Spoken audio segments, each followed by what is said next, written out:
tarde, pessoal. Hoje eu vou falar um pouco, tá? Porque muitos pacientes não têm o correto manejo da dor, o efeito esperado, tá? Então, assim, para iniciar, é importante sempre que a dor aguda, para ela não se cronifique, para ela não virar uma dor patológica, que ela seja tratada logo desde o início, tá? Para que não ocorra a neuroplasticidade a nível do sistema nervoso central, que também não deixa de ser a nível espinhal, também não deixa de ser sistema nervoso central, né? Mas é essencial que a gente faça esse tratamento precoce, tá? E também as comorbidades que podem estar relacionadas, como o câncer de falar, por exemplo, a depressão e uma fibromialgia, que pode estar relacionada a uma dor com um embasamento, digamos, estrutural, uma hernia de disco, enfim. Isso tudo pode predispor à dor crônica, tá? E é onde eu, como psiquiatra, entro nisso, né? Também no manejo da dor, né? Fazendo o paciente dormir melhor, tendo um sono de melhor qualidade, diminuir a percepção da dor, tratando sintomas de transtornos de humor, tá? Porque a depressão pode levar ao aumento da percepção da dor e a dor pode levar à depressão, tá? Então, por isso eu falo e insisto muito nesse assunto, tá? Uma coisa que não é tão comum de acontecer e que a gente já tem medo aqui no Brasil foi o que aconteceu com o uso indiscriminado de opioides nos Estados Unidos, tá? No Brasil eles ainda são subutilizados, tá? Mas em casos selecionados, mas sim, a gente já tem bastante caso de pacientes dependentes de opioides, né? Que, a grosso modo, de uma forma bem chucra, posso dizer uma coisa bem feia, abstinência, né? Com náuseas, vômitos, irritabilidade, insônia, pílula, ereção,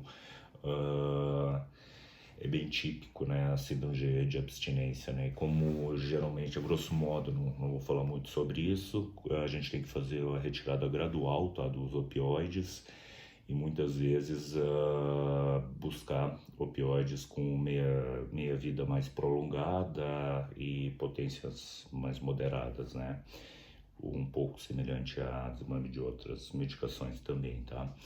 E principalmente, tá? Eu acho que agora vem o importante, tá? A gente tem que ter cuidado com a interação dos opioides junto com os meus psicofármacos, né? Tramadol, campeão de interação medicamentosa, tá?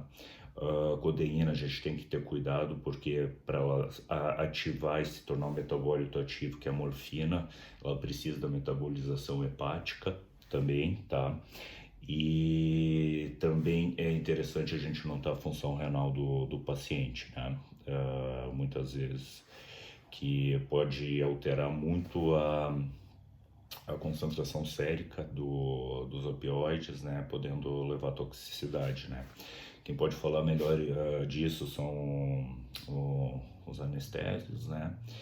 Mas então é importante a gente notar o uso concomitante de muitos medicamentos, tá, da psiquiatria, tá, entre outros medicamentos também, e aqueles pacientes que têm alguma insuficiência hepática e renal, tá, um cuidado especial, tá. A gente sempre tenta escalonar a dor, a potência, né?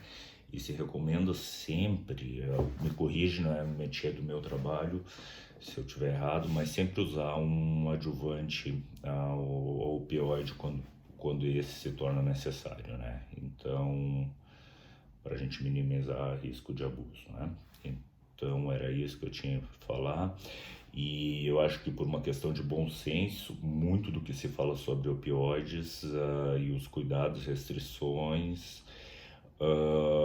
pode ser mudados e devem, na minha opinião, quando a gente já se depara de frente com um paciente em situação de conforto, de um paciente terminal. Então, eu acho que os riscos e perigos de uma dependência se tornam irrelevantes nesses casos, né? E sim o conforto do paciente toma uma proporção muito maior. Então era isso que eu tinha para falar, tá? E boa tarde.